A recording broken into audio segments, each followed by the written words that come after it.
I need some activists, I just spilled walk on my wrist. Like a bitch, I got lean on her tits. You bought a Challenger, I bought a Lamborghini. Came with windows tinted with the sticks. I come like an activist, and leave you leaning like you bought a All right, welcome back, guys. It's been a while. It's been a very long time. Gonna start off this new series with a very bold claim, where I'm gonna be trying to hit 5K MRR. It was 6 months. I was giving myself 6 months, but like it's already been a month, which is crazy to think about. I've been trying to record these videos for about a month now, but I've been really busy, and then even just trying to talk to the camera, just like it's so awkward to just start again. It's one of those things that once you lose the momentum, it's like extremely hard to start back up again. But yeah, I quickly whipped up this page. You can visit it. I'll leave the link in the description, but you can visit it at 5K or marathon.verstel.app, and just to kind of see the live stats of just how many days are left, like what the MRR is at, currently at 0, then what project we're working on, and then latest video, just some stats like that, which might be cool. I actually started a new project, which I've been working on. I won't expose it right this second because there's a lot to recap on. I might talk about it later on in this video.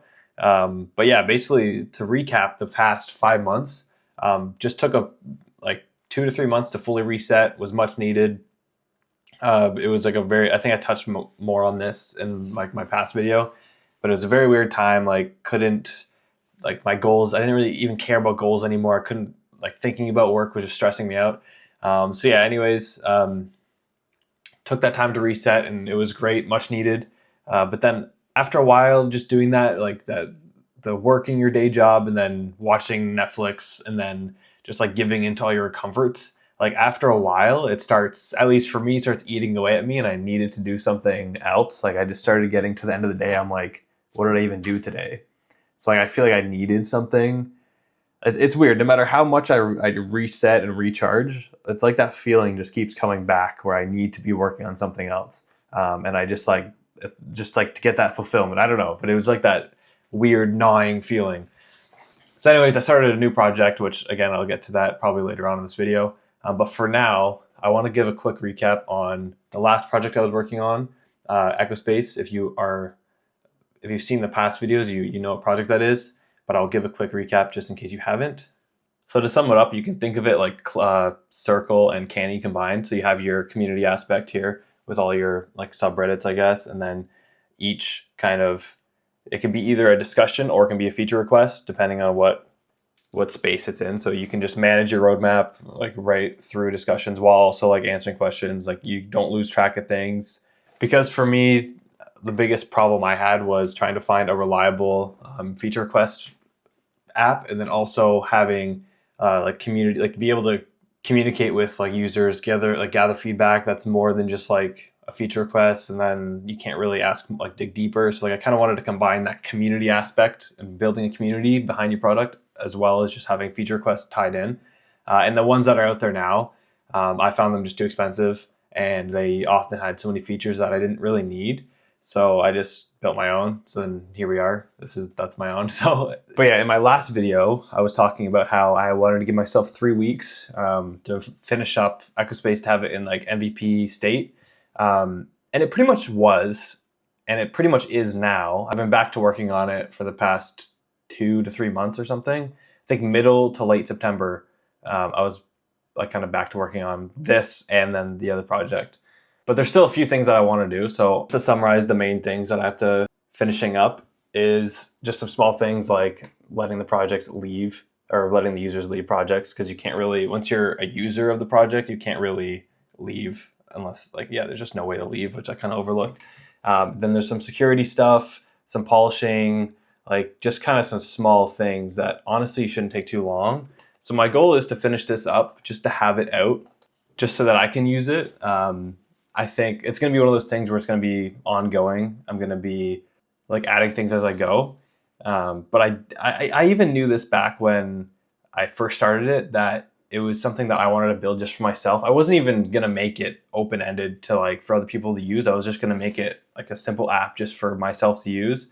Because what I really noticed when I was like pretty burnt out and needed a break was the thing that's going to keep you going and keep you excited to come back to it is having like a true connection to what you're building. as corny as that sounds, and just being excited to build it. Like, I think if you are your number one user or like your core user, and it's something that you like genuinely it would help you like in the moment, and like you can see value in right away. I think, and it's just, if it's just exciting, like I think that's what's gonna keep you going past when things inevitably, like the spark inevitably dies. But for a feedback platform, it was one of those things where I just wanted to have it as a tool to use. Like, it's not that exciting as a software. Like, it doesn't, there's not really much. It's a feedback platform. Like, it can't get super exciting. The plan is to wrap this up and then get it into a good state, and then I will release it. And if people want to use it, that's great. I don't think it's going to be my priority, as in like I'm going to keep updating it for myself. But I don't know if I'm going to go super hard on marketing it. It's probably just going to be something that I have for myself to use. And if other people want to use it, they can as well. My main priority is going to be in this next project. And there's also been some setup upgrades. I've pulled the trigger on the ultra-wide monitor, the 49-inch. This is the G9. I can't remember the exact model. I think there's a G35C or something. I can't even remember the exact model. It might be 93C or 95. I can't remember. But anyways, got the 49-inch ultra-wide. No regrets at all on that, like whatsoever. Like, great purchase. The OLED, if you haven't experienced the OLED, it's actually game-changing. I didn't think it would be that like impressive, but switching from like these monitors to an OLED, like, massive difference. So yeah, I would highly recommend that. And I also just got a separate desk here. It might be overkill, but this is my day job, work from home desk here. And then this is kind of my own personal stuff. So I personally just like having that separation, because especially when you work from home, like full-time work from home, you don't leave the same spot. So it gets very exhausting to be in the same spot for like the whole day. So it's been I think close to a month now that I've had the separate desk, and honestly, I've been finding it very helpful. It's nice to have, just like I said, the separation between work and then when you're done working, which is nice. But yeah, I will take you guys through my, I guess my current routine now with this day job, and then still balancing like side projects on the side as well. I've also been keeping a pretty steady schedule with like being consistent with working on the side projects and working the full-time job, because if you guys work coding jobs, it's very hard to finish the workday and then continue to be motivated to keep coding on your own projects. So what I told myself to do to kind of kickstart things, I didn't want to go in too deep like last time and do like the 70-hour work weeks and like really push the limits. Maybe I'll get to there eventually, but I wanted to at least start slow. And I think it's a more sustainable approach to take it slower. So basically now what I do is I just told myself, if I can hit 1 hour minimum per day, taking Friday evenings off, and depending how I feel Sundays, I said I was going to take Sundays off, and I never did, just because it's a weekend, and if you're not doing too much, you may as well work. Like, I left it out in the open. So I was like, okay, if I don't want to work, like absolutely don't want to work on Sunday, I can give myself permission to not. But if I do want to, then I can. And most times I do end up working on Sundays. But just sticking to that 1 hour minimum a day, it doesn't seem super daunting. And most times it ends up being like 2 to 3 hours like in the evening of just like quality focused work. But it's just nice having that plan of Fridays off for sure, like guilt-free Friday nights off, so that I can just turn off. I know that Friday night I don't even have to think about it. But it's funny because it's even the case now where I'm still kind of juggling to force myself to take the Fridays off. I still want to do it. But I know that it's not always going to feel this exciting.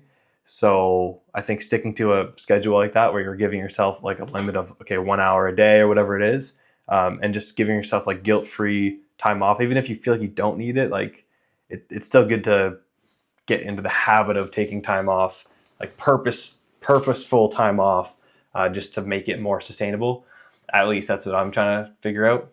But yeah, I don't want to make this video too long and too much talking. I know it's just been a while, so there's going to be a lot of things to recap very quickly and very briefly. But my lunch break's almost done, so I'm going to finish up the rest of this workday, have a couple meetings today, and then yeah, then we will get some more work done later tonight.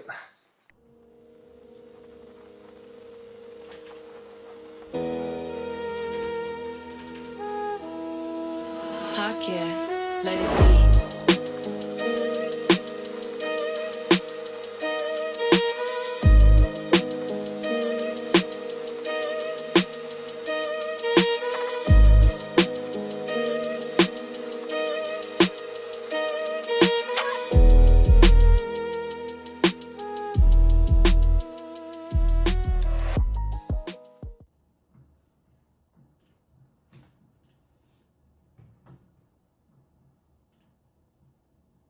All right, it is the next day. Just for some updates, I just made it so that you can get your Google avatar now pulling through. So avatars work. I was working on this page as well, so you can actually upload images, change usernames, just like a basic user settings page. It's not really mandatory, I don't think, but I was like, okay, I'm gonna have to do it eventually. I may as well add it. And then I also made it so that you can now upload images, which it seems so simple, but there's actually a lot that went into that, because basically right now when it uploads it, it still saves it to like Supabase storage, but then like the user could cancel and click out, and then it would delete it. Like it has to delete it from the storage. But then if you actually create the post, then these pictures need to be linked to that post that doesn't exist yet, but it will exist, so that when that post in the future ever gets deleted, then it can like delete these two images or whatever. So yeah, it actually took quite a bit of planning to figure that out. It's kind of simple after I figured it out. Basically, this initial state in the draft, it just adds it into the Supabase bucket, but in the draft folder. And then basically when I just create the post, it just moves it to the post folder. So it's like simple when you see it like that, but that didn't jump out at me right away. So it took me a bit to figure out. So there's a few main things I want to do. I have to add email notifications on like successful subscriptions, which I don't have any emails set up at all. It's actually something I need to do as well, is like make those like the confirm emails better, because the templates right now are just the basic Supabase ones. And I also want to set up, this might be a little bigger than I'd like it to be, but I want to set up that if you get a new post, like say someone posts something in like feature requests or like bugs or support or something, like you're notified, not like in the app maybe, but for sure emails. Like you should get an email when you get a new post, which will be interesting. Like it's simple on paper, but I'm pretty sure like if you plan it to scale, you should be using like a message queue for it, or a queue for it, so that it can handle a lot of emails being sent at once. And it doesn't, I don't know, I'm pretty sure that's the best way to do it. And I may as well do it that way, so I don't have to do anything like that later. And then I also want to set up custom domains as well, because right now you can only set up the project and it's like the subdomain and then echospace.app.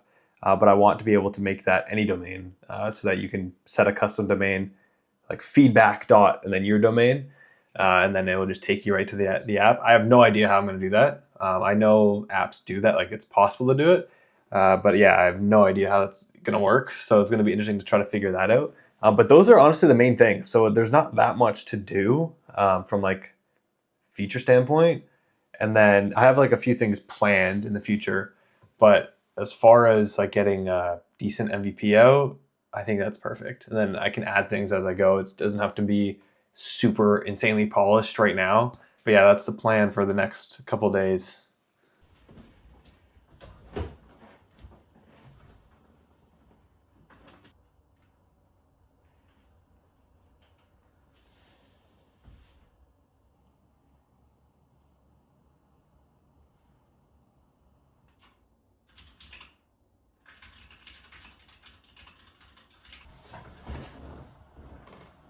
All right, it's the next day. Last night, just made some progress on the settings page.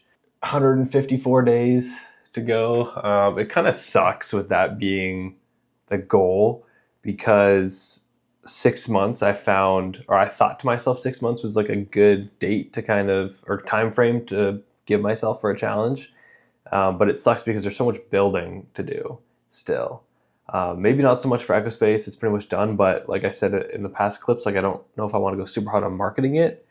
It's kind of just for myself. And then the next project is that I'm also working on, is the one that I want to go hard on marketing, but then I still have to build it all. and I'm aiming for like 2026, like February, to have an MVP out for that.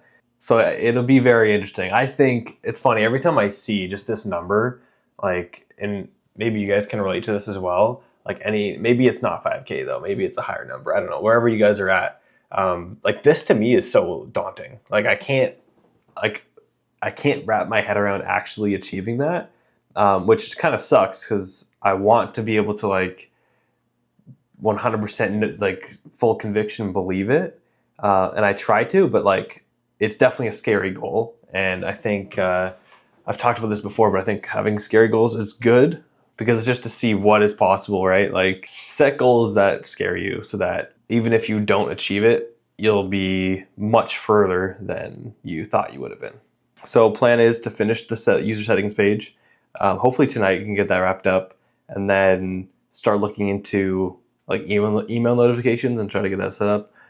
It's not really that much fun. I don't think. I'm not looking forward. Honestly, a lot of the things that I have left to do, I'm not looking forward to do at all. And there's even some things that maybe reflect a lot last night, because there's certain things about, like, especially security wise, that I don't have that much experience in, and like it's daunting to think of everything you don't know, and you can start spiraling. And it made me think last night, like, there's really no other way. Like if something's scaring you, a lot of people just like, or if it's uncomfortable, people just give up.